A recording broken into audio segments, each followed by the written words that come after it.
باستا يعني مكرونة يعني العشق. وصفة اليوم من ألذ وصفات المكرونة وأسهل وأسرع وصفات المكرونة. مكرونة بالجبنة من غير لحوم ولا فراخ.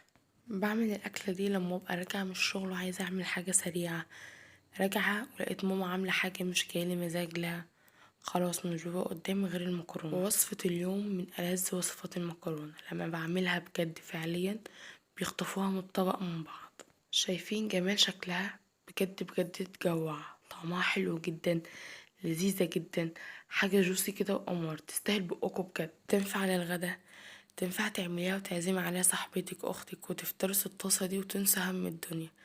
بجد بتنزل في قلبي مش في معدتي يا جماعة الطاسة دي. يلا بينا نشوف الجمال ده اتعمل ازاي. ما تنسوش الاشتراك في القناة وتفعيل زر الجرس ولايك للفيديو، وقولوا رأيكم تحت في الكومنتات. اول حاجة هنجيب وok وننزل فيها بمعلقة زبدة او سمنة او زيت، اي مادة دهنية متوفرة عندك. وبعدين هننزل ببصلة. انا هنا مش هحمر البصلة خالص، انا بس يدوبك البصلة تطلع ريحتها وبس. اول ما ريحة البصلة تطلع كده هنزل بقرن فلفل، يا اما قرن فلفل حلو يا سبايسي زي ما انت تفضلي. وبعد كده هنزل اول ما ريحة البصل والفلفل يطلعوا هنزل ب3 فصوص من الثوم مفرومين، وهنزل عليهم بمعلقتين 2 من الخل، واقلب كويس جدا الميكس بقى كله مع بعضه يندمج.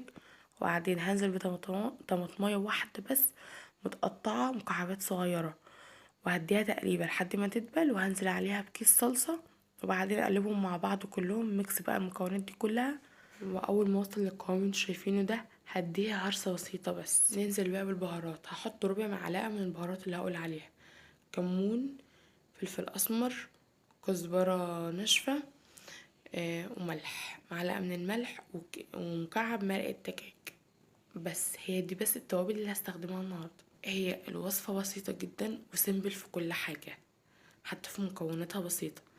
وبعدين هقلب البهارات دي، وبعدين هنزل بقى بمكرونة انا سلقاها. ده كيس من المكرونة، كيس واحد بس قدرت اعمل الوصفة الجامدة دي. وكده هي يعتبر خلصت. هقلب بس، هدمج بس الصلصة دي مع مع المكرونة، وهحط عليها جبنة، وكده الوصفة خلصت. هنميكس بقى كل الحاجات العسل دي مع بعض ونقلبها كويس. وبعد كده هنساوي السطح بتاعها كويس، وهنزل من نص لربع كوباية مية، يا اما من كوباية مية سلق المكرونة او مية عادية من الحنفية وتفر عادي يعني.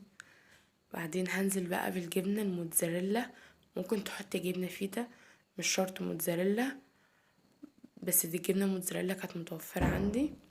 وهغطيها، ممكن على فكرة تحطيها في طاجن وتغطيها سوري، ممكن تحطيها في طاجن وتحطيها في الفرن، بس عشان احنا عاملين وصفة بسيطة النهاردة هنعملها على البوتاجاز.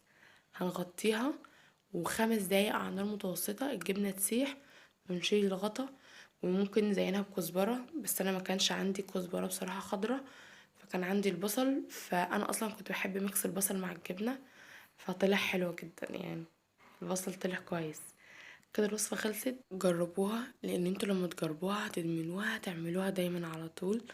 ما تنسوش بقى تقولوا رأيكم تحت في الكومنتات، وما تنسوش الاشتراك في القناة وتفعيل زر الجرس. ونتقابل على خير في فيديو جديد.